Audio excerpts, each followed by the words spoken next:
History remembers monsters, but in 1942, a monster appeared that wasn't made of flesh and blood, it was made of cold German steel. The ground shook, the air filled with the smell of diesel and fear. When the Allied soldiers heard that engine roar, they knew death was approaching. This is not just a tank, this is the Tiger I. For 3 years, it ruled the battlefields of Europe and Africa. It was invincible. It was terrifying.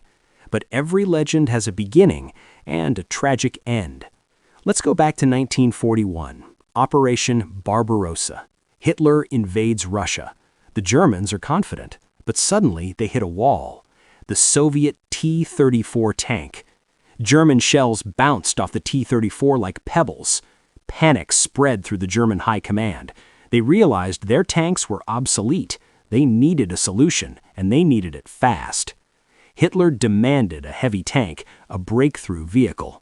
It didn't matter how much it cost, it didn't matter how much fuel it drank, it had to be the ultimate killer. The result was the Panzerkampfwagen VI, the Tiger. At its heart was the legendary 88mm gun. Originally designed to shoot down airplanes at high altitudes, imagine what it could do to a tank on the ground.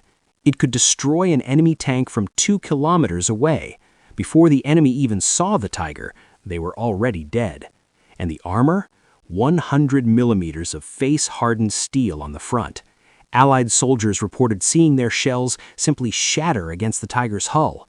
It was a moving fortress. But perfection comes at a price. The Tiger was heavy, 57 tons. Too heavy for most bridges, too heavy for its own engine. The Maybach engine struggled to push this giant. Breakdowns were common. In the mud of Russia, the overlapping wheels would freeze solid overnight. The Tiger's worst enemy wasn't the Russians or the Americans, it was its own complexity. Normandy, 1944. The Battle of Villers-Bocage. This is where the myth became immortal. One man, Michael Wittmann, in one Tiger tank, faced an entire British column. In less than 15 minutes, he destroyed 14 tanks and 15 transport vehicles. It was a massacre. The Allies learned a hard lesson that day. Never engage a Tiger in the open. But what about the men inside? 5 men locked in a steel box. It was loud, hot, and smelled of gunpowder and sweat. Communication was key. The commander shouted orders, the driver wrestled with the gears. The loader lifted heavy shells every few seconds. One mistake, and it was all over. They lived in constant fear of being trapped in a burning metal coffin. By 1944, the tide had turned. The Allies had air superiority. The Tiger was strong, but it was slow. Allied planes bombed them from above. Fuel ran out.